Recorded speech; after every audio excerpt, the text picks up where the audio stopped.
This is a documentary about backplates, or more commonly known as backgrounds. Backplates, or backgrounds, are a stage of animation. They are the environment in which the subject is in. By definition, they are the part of that forms a setting for the main figure.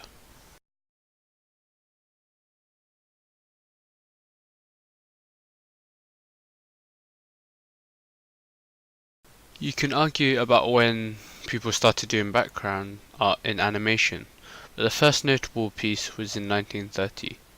Sure, they did backgrounds before then, but it was only when backgrounds were specialized in 1930. They were done on pieces of wood or cards and were painted.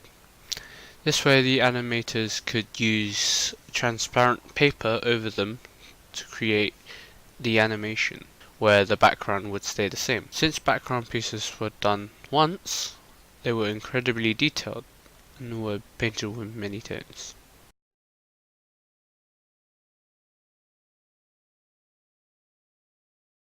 Technology has improved background animation in many ways. Everything is a lot easier to do, changing color palettes, doing the light rays, and even moving animated backgrounds are now a lot easier to do. You can render 3D objects such as buildings with a cell shading mod such as Sketch and Toon, which simplifies the color and the lighting and you can record that, and that itself could be a nil background.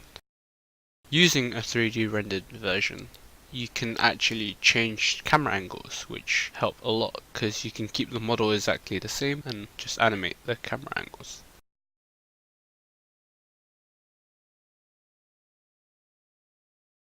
Key techniques in backgrounds are rotoscoping and learning perspectives.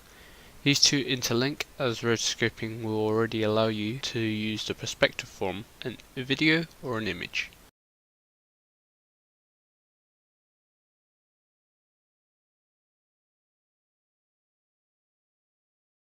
What is your favorite animator?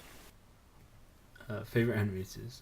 There's a few animators I take inspiration from Alexander Petrov's oil painting on glass, Jan Vangsmeyer's mind-bending conceptual pieces, or Joanne Quinn's traditional sketch work.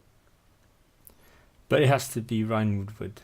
I find the storyboarding phase a grueling process. I just want to get my head down and animate.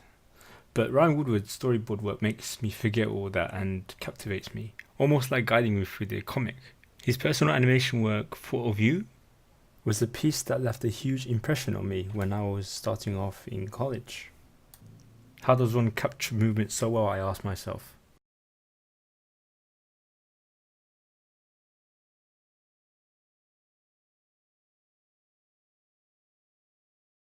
Do you need a background artist when working on a project? I would say having another team member on board, just focusing purely on backgrounds, really helped move the production phase more quickly and smoothly. However, my freelance experience has taught me that a lot of the time, the clients really expect you to create the backgrounds yourselves, thinking it will save them time and money, I guess.